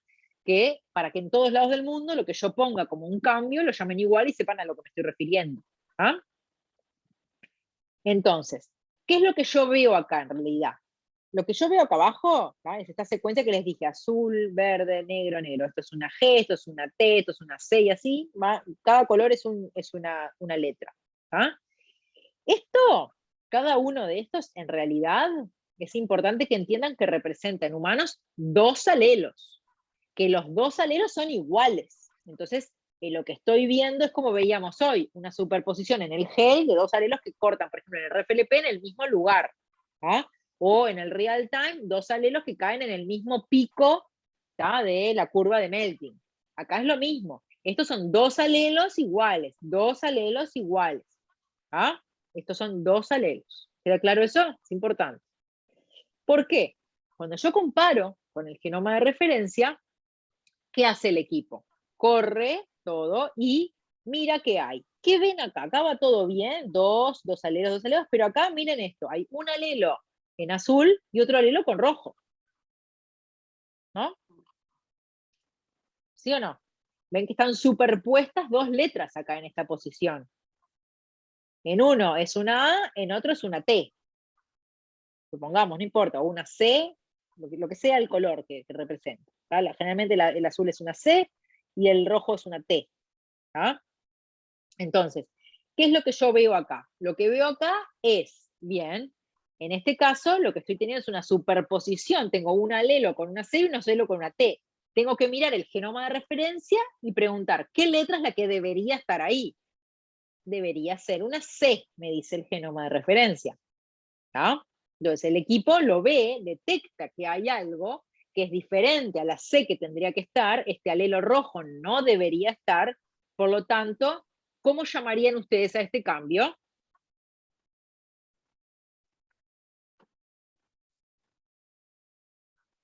Es ¿Qué tipo de puntual cambio o es? por una base. Exacto, es una mutación puntual, un cambio de una base por otra. ¿En qué estado? Homocigosis, heterocigosis.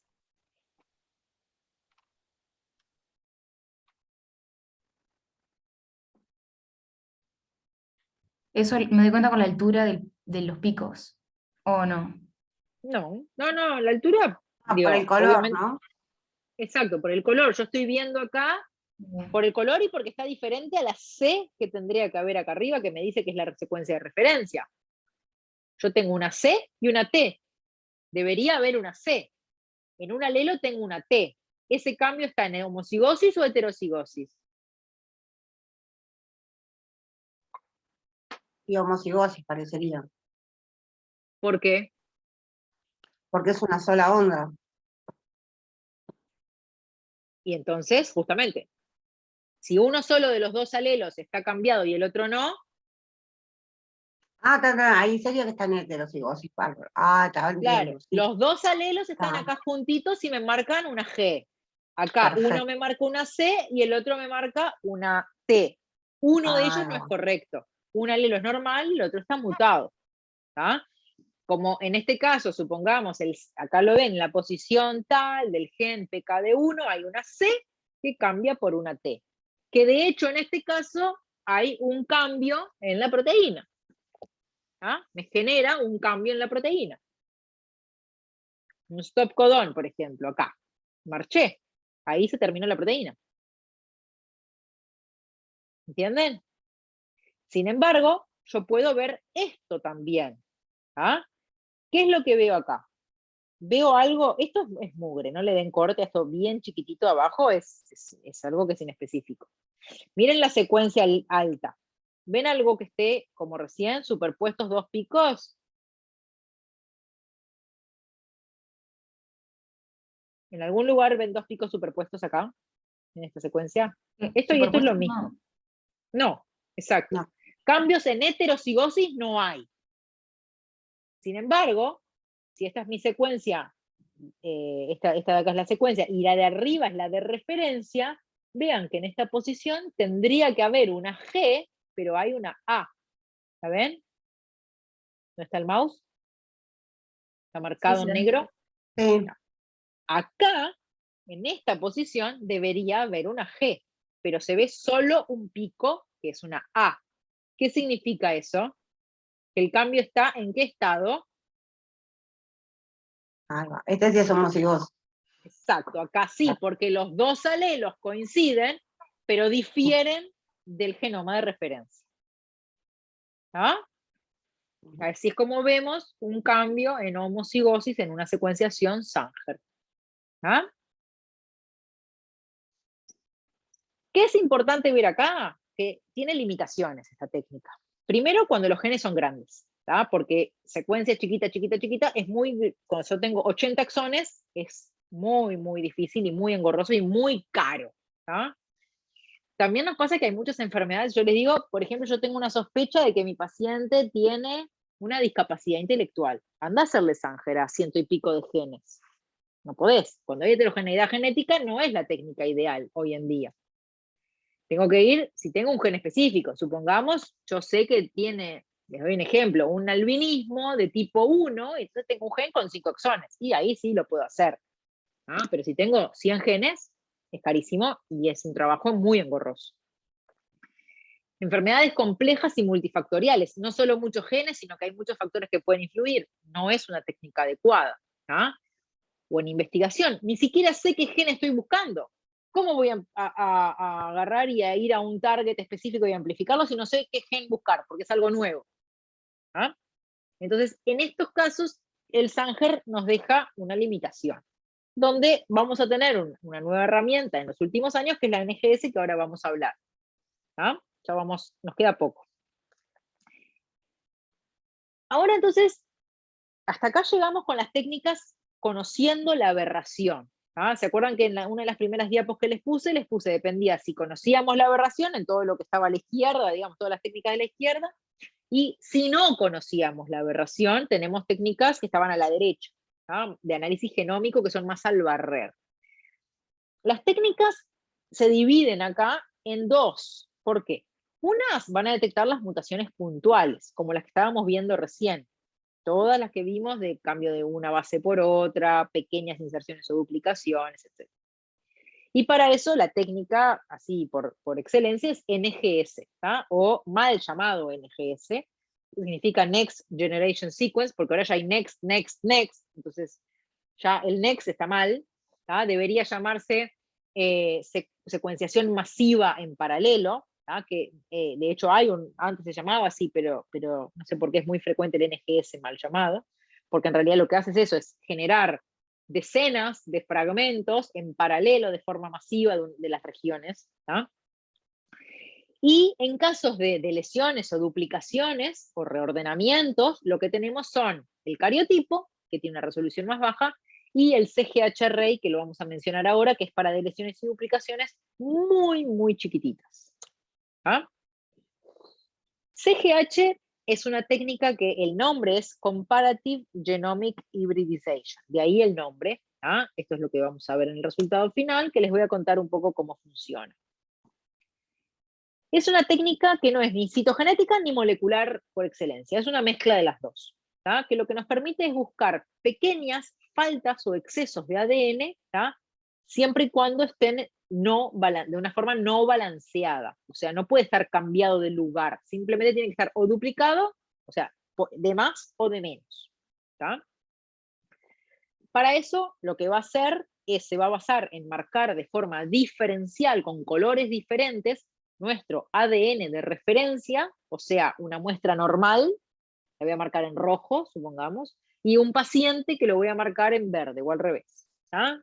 Mi paciente, supongamos que tiene una enfermedad que no sé lo que tiene, los voy a comparar y voy a ver si en mi muestra hay, al hibridar todo el ADN uno contra el otro, veo si hay de más o de menos, y en base a eso voy a sacar mis conclusiones. ¿Tá? Lo que no me permite ver es si yo tengo, por ejemplo, una inversión, algo que está invertido, porque no estoy mirando el cromosoma, sino que estoy cortando todos los pedacitos y mandándolos a hibridar. Esté en donde esté, se va a hibridar. ¿Tá? Entonces, lo que hacemos acá es esto, marco nuestro ADN de referencia, o sea, un ADN normal con un color, y el paciente con otro color, y los voy a, después de haberlos marcado cada uno con un color diferente, lo que voy a hacer es tirarlos, digamos, a mezclarlos en cantidades iguales, de forma equimolar, o sea, la misma cantidad, por ejemplo, 400 nanogramos de cada uno exacto, ¿tá? Y eso es muy importante, porque los voy a tirar, después de que los mezclo todos en la misma proporción, los voy a tirar sobre un chip, ¿tá? Que tiene oligos, ¿tá? O regiones chiquititas de ADN de interés. Supongamos todo el genoma. Yo quiero todo el genoma a ver si sobra o falta. ¿Tá? Cada pocillo tiene una sola región del genoma chiquito, supongamos 60 pares de bases. Pero tengo muchas veces repetidas porque tiene miles y miles de pocillos. ¿Tá? Entonces, tengo muchas veces cada región. ¿Hasta acá queda claro? Es una técnica nueva, así que párenme y que seguro no la escucharon. Párenme con gusto. ¿Está claro hasta acá? Sí. Bien. Entonces, yo lo que hago es hacer un análisis computacional con un lector, ¿tá? De fluorescencia que va a mirar pocillo por pocillo y me va a decir qué fluoresce más en cada uno, y va a hacer unos cálculos y va a mirar, este es todo el chip, miren la cantidad de pocillos que hay, esto no le den corte, es polvo, ¿tá? Porque es muy sensible a todo, pero cada uno de estos pocillitos chiquititos los va a traducir en esto que ven acá abajo, y me va a decir, en esta región, yo tengo una región duplicada, para arriba de mi línea del medio, o sea, el estándar, el 1 a 1 sería mi línea, todo lo que esté por arriba significa que mi ADN de referencia no tiene un problema, sino que mi paciente tiene una duplicación en comparación a la referencia. Y si está por debajo de esta línea, ¿tá? De la línea media, o sea, por debajo de esta línea acá, me va a decir, tengo una delesión en mi paciente en comparación al ADN de referencia, porque toma el normal como la referencia. ¿Tá? Entonces todo lo que salga de lo normal lo va a llevar a eso. ¿Tá? Que es lo que vemos acá. Si este es el medio, acá hay una región con una delesión, y acá hay una región con una duplicación. ¿Tá? Lo mismo que les mostraba recién en la primer diapo, que esto es lo que vemos de resultado. Acá hay menos y acá hay de más. ¿En dónde? En mi muestra. No voy a suponer que lo que está mal es la referencia. ¿Está? ¿Queda claro esta técnica? Sí. ¿Para qué se usa? Se usa para buscar pequeñas deleciones y duplicaciones en cualquier región, ¿tá?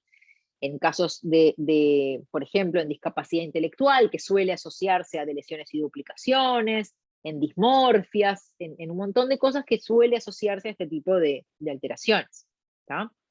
Podemos analizar arrays que sean de ADN, algunos que me permitan incluso diferenciar hasta un solo nucleótido, porque mis ondas son tan chiquititas que cambiando un nucleótido se une o no se une mi ADN. ¿tá? Entonces llegamos a resoluciones hoy en día muy, muy altas. Hay incluso arrays que son de expresión génica. Supongamos, en casos de cáncer, yo quiero ver si ciertos genes se expresan más o menos en mi paciente que en un control, y puedo, en base a eso, incluso elegir ciertas terapias. ¿tá? De proteínas, se utiliza también de tejidos, de un montón de cosas. ¿tá? Lo que importa es el diseño y qué es lo que está incluido dentro de cada uno de esos pocillos. ¿tá? ¿Alguna duda hasta acá? Bueno. Y por último, vamos a hablar de NGS. No menos importante porque viene al final, sino porque de hecho es una de las técnicas que hoy en día se le está sacando más provecho, ¿tá? Y cada vez avanzan más y han bajado los costos muchísimo, ¿tá? NGS, como les dije, viene de Next Generation Sequence. Error garrafal al llamarlo porque hay un montón de Next ya y han habido mejoras en un montón de, cada año hay mejoras, entonces vemos en el, ya no sé ni cómo llamarlo. Un montón de plataformas y equipos distintos hacen NGS hoy en día, al punto de que hay equipos que este es el tamaño, entran en la palma de su mano, es un poquito más grande que un USB, ¿tá? Y hacen secuenciación masiva, ¿tá? Obviamente no tienen la misma capacidad que un equipo de estos así que ocupa toda una mesada, obviamente por un tema de calidad, pero para ciertas cosas es más que suficiente, ¿tá? Incluso en Facultad de Medicina en Uruguay tenemos este equipo, ¿tá? Y se utiliza para ciertas secuencias o paneles de genes o cosas así, capaz no para un genoma completo o un exoma completo, pero sí para ciertos paneles, sin problema, ¿tá? Si comparamos el flujo de trabajo entre un Sanger y un NGS, siempre tenemos que partir en todos de obtener el ADN, ¿no? O sea, nuestro ácido nucleico de interés. En Sanger hacemos la amplificación esa por PCR que les dije, con primers de la región específica que yo quiero amplificar, lo purifico, y después hago la reacción de secuenciación, lo que les mostraba, agregar dinucleótidos fluorescentes uno a uno, y después hacer una lectura, ¿tá? Si comparamos eso con el Sanger, ya no hago una amplificación de una región, sino que voy a preparar una librería, o sea, de una forma mucho más sofisticada, lo que voy a hacer es decenas de amplificaciones, miles de amplificaciones en paralelo con regiones específicas, ¿tá? Capturas de regiones que yo quiero hacer y preparar mi librería, que no importa técnicamente cómo se hace, simplemente es que entiendan que no estoy trabajando con una región en específico, sino que puedo trabajar con hasta 20.000 genes en paralelo, o todo el genoma en paralelo, ¿tá? Y después a veces se amplifican, a veces no se amplifican, depende cómo sea la técnica, hay diferentes plataformas, y voy a secuenciar en paralelo millones de secuencias, ¿tá? A la vez, en una misma reacción, ¿tá? ¿Dónde viene el problema? Acá, en que genero un montón de información y el análisis es sumamente complejo, imposible de hacer por una persona de forma manual, como hacemos con Sanger, donde yo recibo una secuencia, hago un alineamiento con la secuencia de referencia y leo. Es lo que hago, leo base por base, por base, por base, y miro si hay algo diferente, ¿tá? Acá estamos hablando de 7 gigas de información, ponele, ¿tá? Para que se hagan una idea, que es imposible de que una persona lo analice ni en toda su vida. ¿Por qué? Porque lo que hay que hacer es todo un proceso de, primero, realinear todo eso, cada una de esas millones de secuencias, ponerlas en el lugar correcto. Es como volver a armar esa secuencia, ¿tá? Si acá lo mirábamos en Sanger, acá es lo que obtenemos de NGS, algo imposible de analizar. Para eso, un software lo hace, que lo que hace es realinear todas esas secuencias en base a todo el genoma, ¿tá? No importa cómo, otra vez no estoy entrando en el detalle, y vamos a decir, bueno, todo esto es ruido, o sea, hay un montón de etapas, ¿tá? De análisis que se van haciendo, donde vamos a obtener, para que se hagan una idea, en un exoma podemos obtener, o en un panel podemos obtener 10.000 variantes, pero obviamente no todas tienen significado clínico. Entonces tenemos que hacer análisis bioinformáticos que nos permitan descartar en base a frecuencia de eso en la población, papers que ya existan donde se explica dónde está ubicado en la proteína, si hay un cambio de aminoácido o no, si es en un lugar codificante o no. Y al final entra el trabajo del genetista, que va a decir, bueno, encontré 7 variantes candidatas, vamos a ver si se relacionan con el fenotipo, vamos a ver si efectivamente pueden tener algo que ver, y ahí empieza el trabajo manual, digamos. Pero hay una gran parte de bioinformática que nos permite pasar de todo esto, que sería un montón de basura, si no lo podemos analizar, ¿tá?, a algo ordenado, que está alineado en el genoma, y que después de todos estos análisis primarios, secundarios, donde se forman diferentes archivos en el correr de cada una de estas etapas, y se va filtrando y tirando variantes a la basura, diciendo esto no es nada, esto no es nada, esto no es nada, pero esto puede ser, ¿tá? Nos va a permitir hacer un análisis e interpretación de esos resultados, ¿tá? ¿Hasta acá queda alguna duda? Me queda poquito, pero quiero que quede bien, bien claro esto. ¿Alguna duda hasta acá? No, vamos bien. Bien. Esas pocas variantes que podemos, o sea, pocas no, algunas veces son muchas, pero esas variantes que deberían ser pocas, ¿no?, si está todo bien filtrado y el genetista puede hacer esa interpretación, van a tener que ser catalogadas en este caso y en cualquier caso de cualquier mutación que busquemos, incluso por Sanger, ¿no? Pero generalmente en Sanger, como estoy buscando algo específico, ya sé que es una mutación si la encuentro, porque ya sé lo que estoy buscando. Pero acá puedo obtener cosas que no tengo ni idea, ni dónde están, ni qué significan, ni en qué gen, porque estoy, por ejemplo, haciendo todo el exoma, o sea, 20.000 genes, más de 20.000 genes codificantes, ¿no? Vamos a terminar a ir determinando cada una de esas variantes si están dentro de algo completamente benigno o algo claramente patogénico. ¿Por qué? Porque ya hay bibliografía asociada a ellos, tanto para decir que no hace nada, como para decir si esto hace.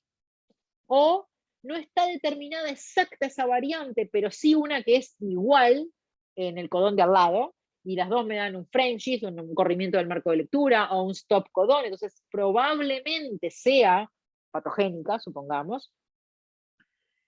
O no hay nada, no está descrita, no hay nada similar, entonces no sabemos si puede ser o no la causante del fenotipo que tenemos. Para eso se va a recomendar, bueno, analicemos a los padres, a ver si tienen esta variante o no. Si los padres la tienen y son sanos, probablemente no sea. Veamos la segregación de esta variante en esta familia. Supongamos que tengo 3 hermanos más, uno más afectado y 2 sanos. Bueno, analicemos esta variante. Si el afectado la tiene y los sanos no, entonces claramente tiene más peso. Ese es parte del trabajo del genetista y del asesoramiento que se da para lograr clasificar a las variantes dentro de estas 5 categorías. ¿Tá? Y por último, claramente hay diferentes estrategias en el NGS. Algunas, bueno, perdón, dentro de la secuenciación lo más básico y lo que menos de variantes va a detectar es el Sanger, pero dentro del NGS, a partir de acá hacia la derecha, a medida que yo aumento la cantidad de genes que incorporo a mi análisis, a mi estudio de NGS, por un lado voy a aumentar la posibilidad de detectar mayor cantidad de variantes y ampliar más mi espectro de lo que puedo encontrar, y tal vez encontrar algo que ni siquiera sabía que estaba buscando. Por ende, lo que va a pasar es que me va a generar mayor información y también mayor incertidumbre a veces. Mi precisión diagnóstica va a ser mucho más clara, obviamente, si yo tengo una secuenciación Sanger donde estoy buscando una mutación conocida, puntual, que sé que es patogénica y la encuentro, es mucho más preciso que encontrar algo que capaz es incierto. Pero la cantidad de variantes que puedo llegar a detectar, y por ende tal vez no estaba dentro de lo que yo pensaba, pero algo similar encontré, es a medida que aumento el tamaño, digamos, de los genes que incorporo. Y obviamente, por ejemplo, un panel dirigido es síndrome de Noonan. Hay 30 genes, bueno, yo analizo esos 30 genes para ese síndrome y no miro nada más. Exoma dirigido es, bueno, voy a agarrar del exoma, voy a meter todos los genes relacionados dentro del exoma, relacionados con patologías, por ejemplo, específicas. Más grande, bueno, voy a meter todos los genes asociados a cualquier patología. Y más completo es el exoma completo. Y más completo, que no está acá, es el genoma completo. Pero obviamente a mayor grado de análisis, a mayor, cantidad de genes que yo incorporo, no tengo una limitante a nivel técnico, tengo una limitante a nivel de interpretación. Y de saber qué hacer con esas variantes, y de bioinformática de poder manejar toda esa información. Pero claramente hoy en día eso nos permite buscar genes que no sabemos que se relacionan, buscar, encontrar variantes fenotipos similares. Yo creo que es un fenotipo tal, pero en realidad es algo que tiene un diagnóstico diferencial similar. Entonces nos da grandes ventajas el NGS, que además en costo sale lo mismo prácticamente analizar 1000 genes que 50, entonces claramente no sería lo mismo con Sanger. Entonces nos permite mucho más posibilidades de diagnóstico en ese sentido, y siempre la capacidad de última, yo tengo esa información ya. No miré los 20.000 genes, miré 1000, bueno, no apareció nada, puedo volver a mirar y mirar otros 1000 y otros 1000 y así ir mejorando, e incluso dentro de 10 años, cuando aparezcan nuevos síntomas en ese niño que tal cosa, capaz que me surge que puedo mirar otra cosa. Entonces, la NGS realmente es una herramienta muy, muy importante. Y para terminar, profesora, sí, de todas maneras, se considera el gold estándar Sanger. Sí, en cuanto a la precisión, sí, y muchas veces pasa que se detecta una mutación y va a depender de la cobertura, o sea, cuántas veces logré secuenciar por NGS esa variante. Yo la tengo secuenciada un montón de veces y es clarita, y tengo una cobertura de 200 secuencias, no hace falta secuenciar por Sanger, pero de todos modos todavía se recomienda a veces verificar las variantes encontradas en NGS por Sanger. Pero eso en realidad depende de la cantidad de veces que logre secuenciar, eso va a depender del kit, del equipo que yo utilice, etc. Gracias. Entonces, para terminar, lo importante de esto es que tenemos que tener claras los usos, obviamente, pero también las limitaciones de la técnica que elegimos. Y eso implica saber qué mutaciones, qué tipo de alteraciones busca, si un cambio de una base por otra, si busco una triplete, si busco una deleción, qué es lo que busco.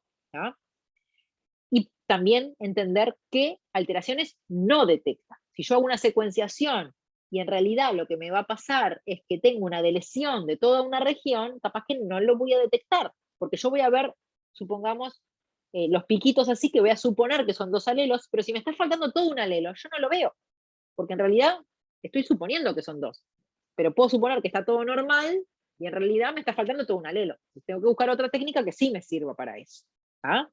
Tengo que saber cuál es mi sensibilidad y mi especificidad, y lo más importante es que todo esto que sabemos que se detecta y que no se detecta, tiene que estar reflejado en un informe que yo haga, para que la persona que lo lea diga, bueno, no se encontró nada, pero supongamos, esto es normal, pero no buscó ABCD, o no por debajo de tal nivel. Entonces esas cosas siempre se deben informar de forma correcta, para que si hay que agregar una técnica posterior, porque esta dio negativa, supongamos, y no llegamos a nada, saber cuál elegir. Bien, creo que esto es todo. Sí, ¿tienen alguna duda? ¿Alguna pregunta de lo que sea? Tenemos unos minutos más. No, de mi parte no. No, muy Bien. claro todo, profe, Sí, gracias. Bueno, cualquier cosita, yo les voy a dejar, lo escribo acá, en el chat, mírenlo y anótenselo, porque yo ahora voy a cerrar y ya se va a borrar, pero ahí está mi mail. Cualquier cosa me pueden escribir con gusto, o pedirle a Víctor y él me la pasa.